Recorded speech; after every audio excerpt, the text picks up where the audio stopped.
प्रश्न 7वां है, किसी भवन के फर्श में समचतुर्भुज के आकार की 300 टाइलें हैं और इनमें से प्रत्येक के विकर्ण है 45 सेंटीमीटर और 30 सेंटीमीटर लंबाई के। अब बताना है आपको कि 4000 रुपये प्रति वर्ग मीटर की दर से इस फर्श को पॉलिश करने का व्यय कितना होगा। पहले हम निकालें फर्श का क्षेत्रफल कि इस पूरे फर्श में कितनी टाइलें लगेंगी। तो फर्श का क्षेत्रफल कितना होगा, 300 टाइलें लगी हैं तो 300 गुणित एक टाइल का क्षेत्रफल।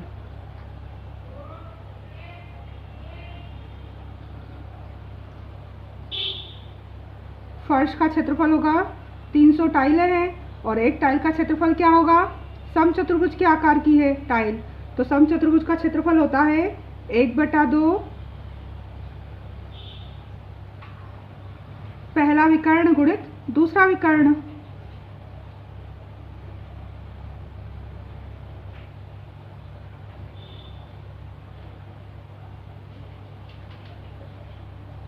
तो 300 गुणित 1/2, पहला विकर्ण है 45 का और दूसरा विकर्ण है 30 का। 2 से कटे 30, 15 बार। अब 300 में गुणा करना है 15 पंजे 75, 15 चौक 60 और 6 67, 675। दोनों का गुणा करा तो क्षेत्रफल आएगा आपका 300, 3 का गुणा 3 5 15, 30 7 21 और 1 22, 30 6 18 19 20 सेंटीमीटर स्क्वायर। ये क्या आया है, फर्श का क्षेत्रफल आया है जिसमें 300 टाइलें लगी हुई थी, उसका क्षेत्रफल आ गया। एक टाइल का क्षेत्रफल जितना था उसमें 300 का गुणा करा तो पूरे फर्श का क्षेत्रफल आ गया। पूरे फर्श में 300 टाइल लगी थी। अब चूंकि सेंटीमीटर स्क्वायर है ये और जो फर्श को पॉलिश करा रहे हैं वो प्रति वर्ग मीटर में है तो सेंटीमीटर स्क्वायर को मीटर स्क्वायर में बदलने पर 20 25 00, ये सेंटीमीटर में था, मीटर में बदलने के लिए 100 और मीटर का स्क्वायर है इसलिए 1 और 100, यानी 1 2 3 4 जीरो हटा के 4 के बाद दशमलव लगाएंगे तो ये आ जाएगा 20.25। दशमलव के बाद जो जीरो आती है नहीं लिख रहे हैं, ये आ गया मीटर स्क्वायर में। ये है फर्श का क्षेत्रफल मीटर स्क्वायर में, सेंटीमीटर से मीटर स्क्वायर आ गया। अब चूंकि 1 मीटर स्क्वायर पॉलिश का व्यय कितना है, पॉलिश का व्यय ये है 4 रुपये, इसलिए आपको पॉलिश कहाँ करानी है, 20.25 मीटर स्क्वायर पर। अब इस पर पॉलिश का व्यय कितना होगा, इस पर पॉलिश का व्यय होगा 20.25 में गुणा करो 4 का, 4 पंजे 20, 4 दूनी 8 और 2 10 का जीरो हासिल आई 1, 4 0 0 हासिल का 1 आ गया और 4 दूनी 8, 81 रुपये आपको इस फर्श की पॉलिश के लगेंगे। 810 रुपये, 25 चौक 100, 25 चौक 80 और 81, 810 रुपये आपको इस फर्श पर पॉलिश के लगेंगे। 8वां प्रश्न, मोहन एक समलंब के आकार की खेत खरीदना चाहता है। इस खेत की नदी के साथ वाली भुजा सड़क के साथ वाली भुजा के समांतर है। ये नदी के साथ वाली भुजा है AB और ये सड़क के साथ वाली भुजा है CD। ये समांतर भुजाएं हैं। अब नदी के साथ वाली जो भुजा है वो सड़क के साथ वाली भुजा के समांतर है और लंबाई में दुगनी है। मान लेते हैं हम सड़क वाली को x तो ये दुगनी होगी 2x। माना कि सड़क के साथ वाली भुजा x मीटर है, तब नदी के साथ वाली भुजा उसकी दुगनी होगी 2x मीटर होगी। अब इनके बीच की लंबवत दूरी ऊंचाई दे रखी है आपको, ऊंचाई दे रखी इन दोनों की बीच की 100 मीटर। हम निकालें समलंब चतुर्भुज का क्षेत्रफल। समलंब चतुर्भुज का क्षेत्रफल क्या होगा? 1/2 समांतर भुजाओं का योग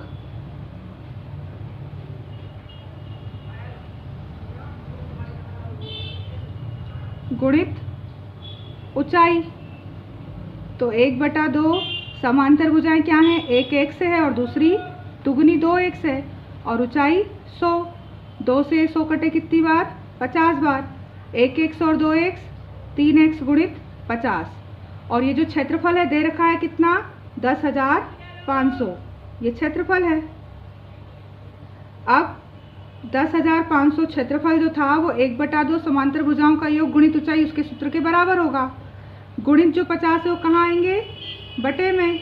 इधर बचेगा 3x। अब 5 से कटा, 5 दूनी 10, 5 एकम 5 और 0 210 और बटे के 3 आएंगे। अब इधर बचेगा x, 30 7 21 और 0 x का मान आ गया 70। मतलब सड़क वाली भुजा क्या है? सड़क वाली भुजा की लंबाई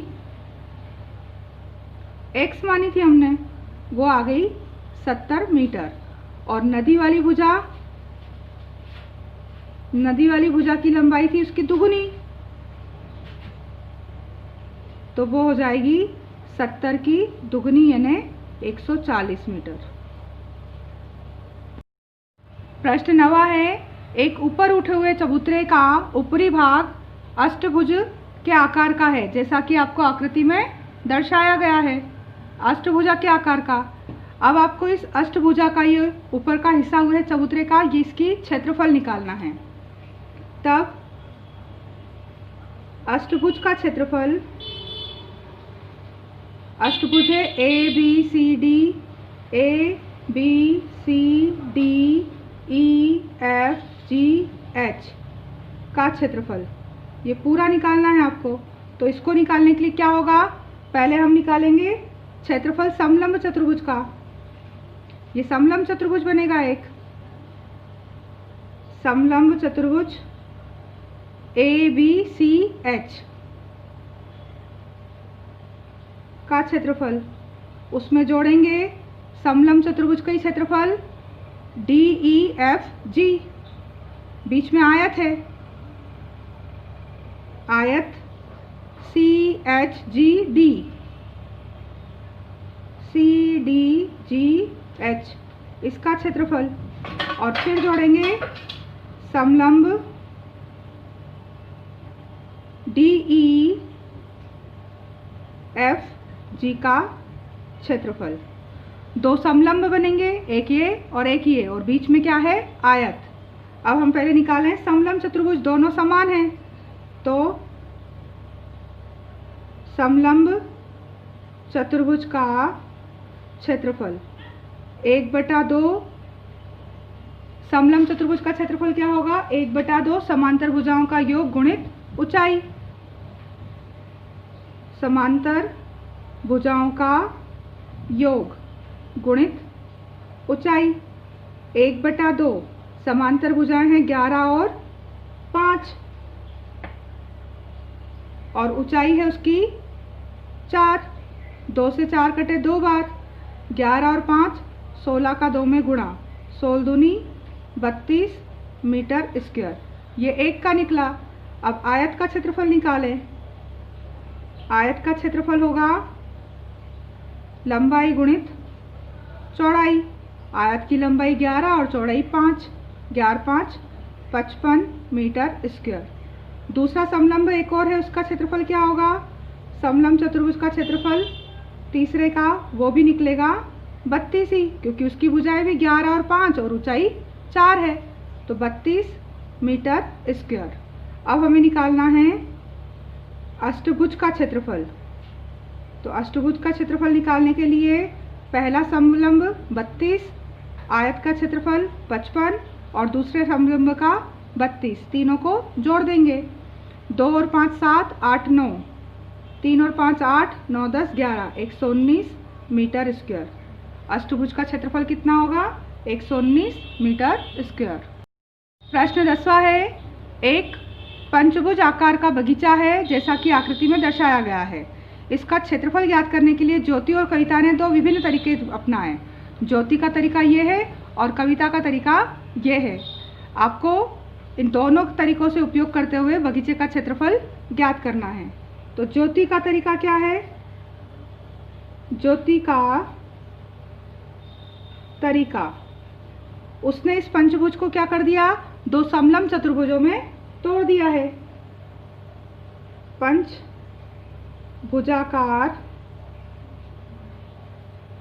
बगीचे का क्षेत्रफल यह है दो समलंब चतुर्भुज का क्षेत्रफल। दो समलंब चतुर्भुज का क्षेत्रफल दो हिस्सों में बांट दिया।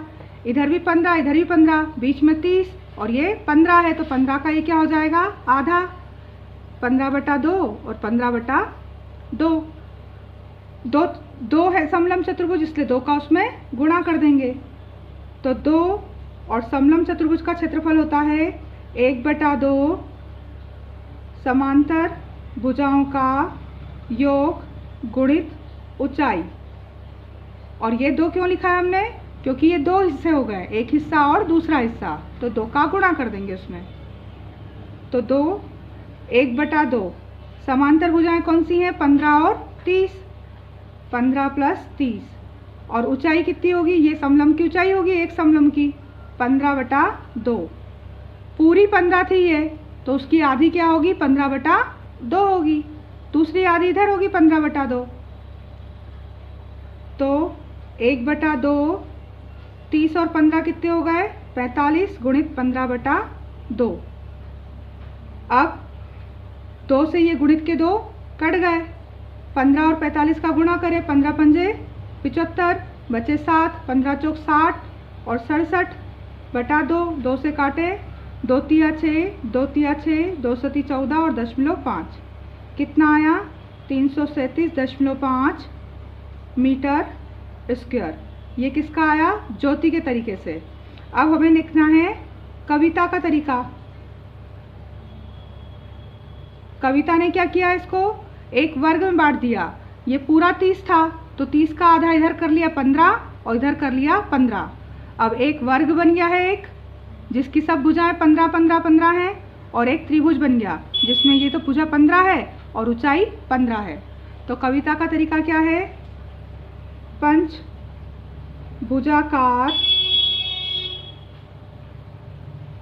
बगीचे का क्षेत्रफल उसने निकाला, वर्ग ABCD का क्षेत्रफल, और उसमें जोड़ेगी वो त्रिभुज DEC का क्षेत्रफल, CDE का क्षेत्रफल। तो वर्ग का क्षेत्रफल क्या होता है? भुजा गुणित भुजा, और त्रिभुज का क्षेत्रफल होगा 1/2 आधार गुणित ऊंचाई। अब वर्ग की भुजा क्या है? 15, तो यहाँ आएगा 15 गुणित 15 और प्लस 1/2 त्रिभुज का आधार, ये भुजा कितनी होगी? 15, ये भुजा 15, ये 15 है, तो आधार 15 और ऊंचाई भी 15। 15 का 15 में गुणा करेंगे 225, और यहाँ 15 का 15 में गुणा करेंगे 225 और बटे में आएगा 2। 2 से कटा, 2 एकम 2, 2 एकम 2, 2 दूनी 4 और 1 बचा तो 2 पंजे 10। अब इनको दोनों को जोड़ें, 0.5, 5 और 2 7, 2 और 1 3, 2 और 1 337.5 मीटर स्क्वायर। ज्योति ने जो तरीका अपनाया उससे भी वही आंसर आया, कविता के तरीके से भी आंसर वही आया है। आंसर वही है पर तरीका क्या हुआ? अलग। ज्योति ने समलंब चतुर्भुज में बांट दिया था इनको, और कविता ने एक वर्ग में और एक त्रिभुज में बांटा। दोनों तरीके से क्षेत्रफल निकल गए। 11वां प्रश्न है, संलग्न पिक्चर फ्रेम के आरेख की बाहरी एवं अंतःविमाएँ दे रखी हैं 24 और 28 मीटर। ये फ्रेम का जो बाहरी हिस्सा है, एक साइड है 24 मीटर की और दूसरी साइड है 28 मीटर की, और अंदर का हिस्सा है 16 गुणित 20 का। अंदर एक हिस्सा है लंबा 20 मीटर और चौड़ा है 16 मीटर। अब यदि प्रत्येक खंड की चौड़ाई समान है तब प्रत्येक खंड का क्षेत्रफल निकालो। आपको किसी एक खंड का क्षेत्रफल निकालना, बाकी क्षेत्रफल क्या है उसका? समान है। तो एक खंड का क्षेत्र, प्रत्येक खंड का आपको निकालना है क्षेत्रफल।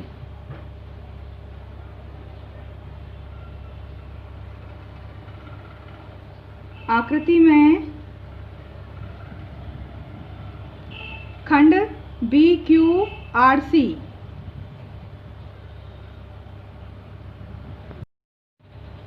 फ्रेम की पहले हम चौड़ाई निकालें ABQP में। तो चौड़ाई क्या होगी? AB माइनस PQ बटा 2। AB क्या है?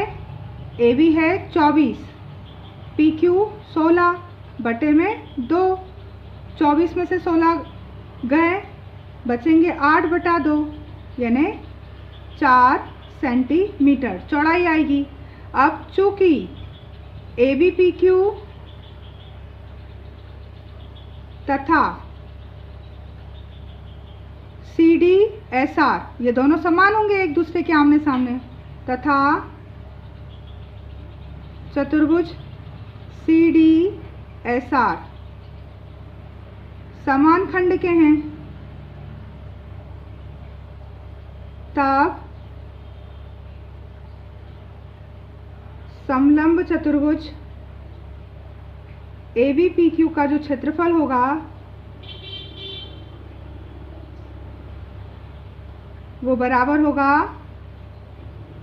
समलंब CDSR का क्षेत्रफल। किसी एक का निकाले, दूसरे का उतना ही होगा।